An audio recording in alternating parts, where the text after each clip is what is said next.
Hey, what's going on, YouTubers? In my last video on the tank downstairs, the 210 gallon, I realized I made reference to the 50 gallon or the tank upstairs. 50 gallons is as big as I'm gonna go on the second floor of our house for obvious reasons. So, but this is it. This is the 50 gallon. It's my quarantine tank for fish and quarantine slash grow out for corals. Um, it's a real simple setup. The aquarium is made by a company called SC Aquariums, and they sell a bunch of different size tanks and combos. I'm not advertising for them or anything, but I mean it was a really sweet deal. So, this is what the sump looks like. It's kind of crowded, kind of got wires going here and there. Uh, but for as chaotic as it looks, it runs very efficiently. Now, you can see the bubbles there, and you see the bubbles. What I did was I set up air pump on my Apex controller, so every hour for like 5 minutes, it blows bubbles into the directly into the return pump. I'm using one of those. I don't remember the name brand. I think it's Lee's wood air stones, but it's a wood air stone, so it's pumping out real tiny bubbles. And that goes directly into the tank. Uh, my understanding is that the corals benefit from that. It helps when they have a slime coat or slime layer on the corals. The bubbles attached to it, and it gently pulls the slime off. Helps the coral get rid of the slime. Um, Fish wise, in this tank, I've got a yellow watchman goby, a blue hippo tang, a typical Ocellaris clownfish, and the guy in the back, that is a pyramid butterfly fish. He's been in quarantine. It's been a month. I like to do anywhere from a month and a half to 2 months quarantine on the fish. And a lot, I base how long they're in quarantine on how well they do that first month. This guy, no spots, no bad behaviors. Very very gentle fish. In fact, the clownfish tends to pick on him a bit. So he's going to be in quarantine at least until the second week of July.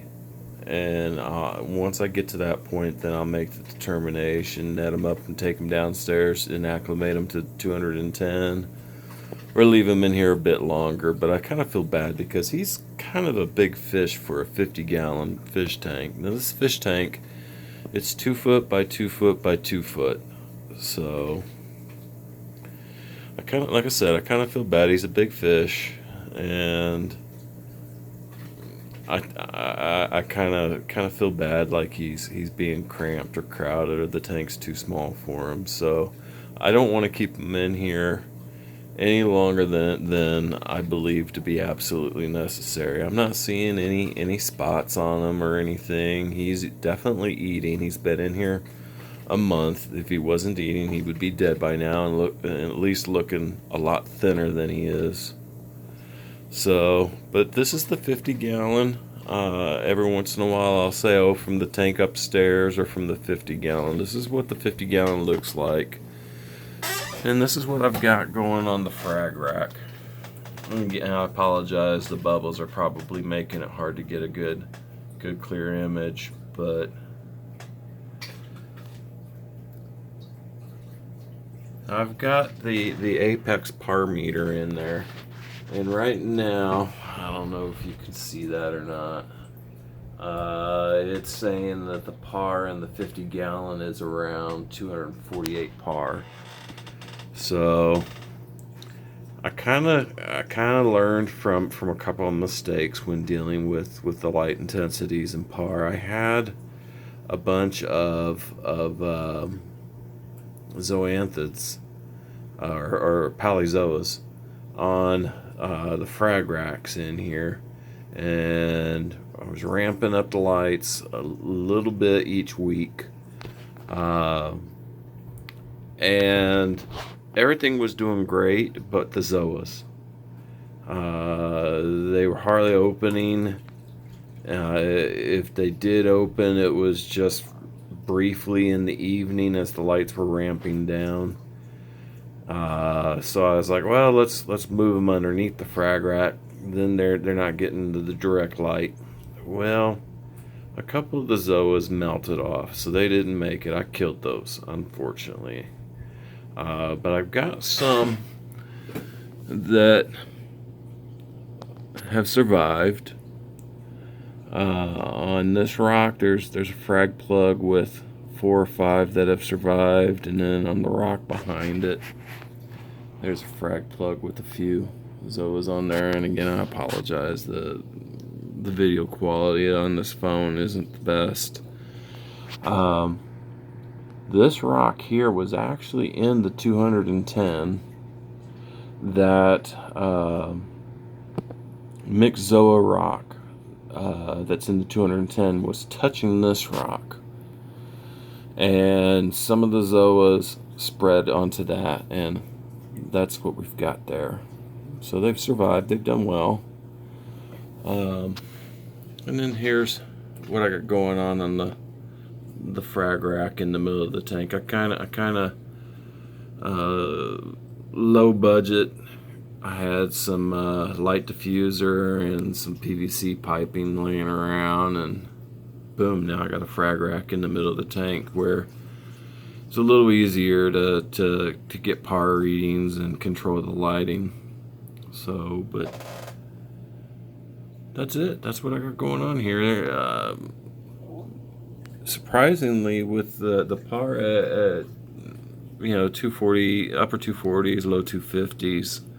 I was worried that I was gonna burn these corals, but they've all got new growth going on. The acros have new growth on the tips.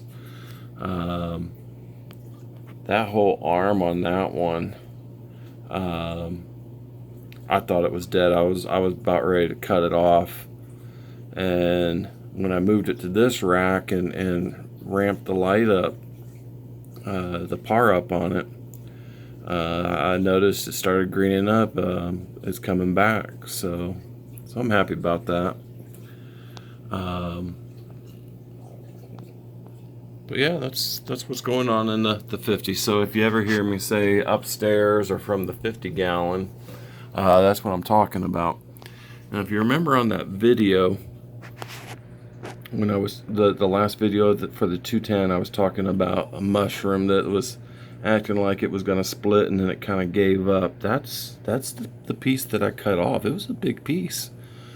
I just glued it to the rock, and it seems to be doing all right.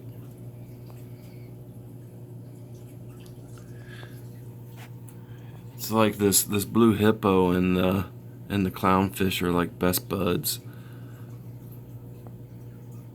They are pretty much inseparable all day long. One's always following the other. So, but that's what's going on. I'll shout at y'all later. Y'all have a blessed day.